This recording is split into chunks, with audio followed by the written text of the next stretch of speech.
তোমাদের একটা কাজ বললে তোমরা ঠিক করে করতে পারো না। কতবার বলতে হয় তোমাদের? রাখো ফোন। দিদি বলছিলাম ঘরের সব কাজ হয়ে গেছে, তাহলে আমি আসছি। হ্যাঁ ঠিক আছে। পকেটে কি তোমার? পকেটে কিছু না দিদি। বের করো বের করো।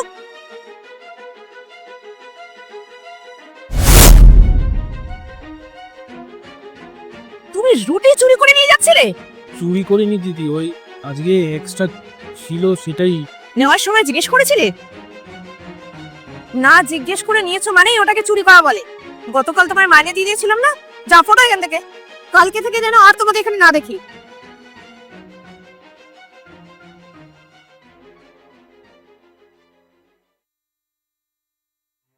দিদিমণি, বলছিলাম রমেশ তো এই বাড়িতেই কাজ করে তাই না? তুমি কে? আমি রমেশের বউ, আর ও আমাদের মেয়ে। ও মামা, বাবাকে আজকে খাবার আনবে না? হ্যাঁ হ্যাঁ মা, আনবে, একটু দাঁড়াও। হ্যাঁ, ও তো এই বাড়িতেই কাজ করতো।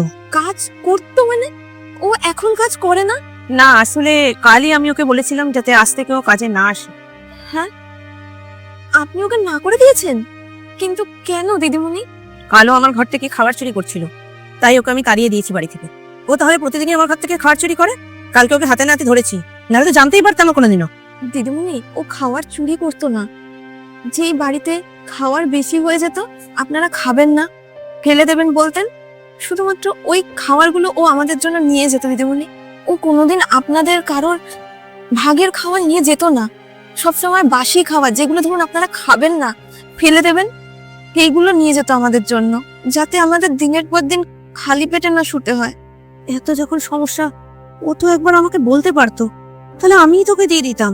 দিদিমণি, আসলেও ভয় পেত আর লজ্জাও পেত, তাই কিছু বলতো না আপনাদের। ঠিক আছে দিদিমণি, আমরা আসছি। চমা।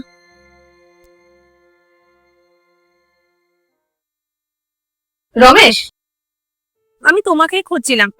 ভালো হয়েছে আমি তোমাকে এখানে দেখতে পেয়ে গেছি। কিন্তু কেন দিদিমণি? আমি জানতে পেরে গেছি তোমার ওরম ভাবে খাবার নেওয়ার আসল কারণটা কি ছিল। রমেশ, তুমি তো আমাকে আগেই বলতে পারতে যে তোমার এতটা দরকার ছিল। আমি এই কারণেই বলিনি যে আপনি যদি জানতে পারেন তাহলে হয়তো আমাকে কাজ থেকে বের করে দিতেন, এই জন্য আমি বলতাম না। আমি তোমাকে কিছুই বলতাম না, তুমি তো একবার আমাকে বলতে পারতে তোমার এতটা প্রয়োজন। আমাদের কত খাবার রোজ নষ্ট হয়, সেখানে না হয় আমি তোমাকেই দিয়ে দিতাম। আমি অনেকবার ভেবেছিলাম যে আপনাকে এসে বলি, এমনকি আমার বাড়িতে আমার বউ আমাকে বলেছিল যে তুমি এরকম ভাবে এনো না, তুমি জিজ্ঞেস করে তারপরে আনো, কিন্তু সরি দিদিমণি, আমাকে ক্ষমা করে দিন, আমি বুঝতে পারিনি। আর সত্যি কথা বলতে না খেয়ে থাকার ভয়েই আমি এগুলো করেছি। ঠিক আছে, যা হয়েছে ছাড়ো। আর তুমি এগুলো কি করছো? তুমি কাল থেকে বাড়িতে কাজে আসো, আর তোমার খাবার নিয়ে ভাবতে হবে না। আমার বাড়িতে যা রান্না হয় আমি তার থেকেই তোমার আর তোমার বাড়ির জন্য পাঠিয়ে দেবো। আচ্ছা ঠিক আছে দিদিমণি, আমি কি করব এখন, খিদের জ্বালায় কিছু না কিছু তো করতে হবে, তাই এটা করছিলাম। আমি এটা মন থেকে করছিলাম না। আমি কালকে থেকে আবার কাজে যাব। ঠিক আছে, তাহলে আমি এখন আসি। তুমি কালকে কিন্তু কাজে চলে যাবে, ঠিক আছে?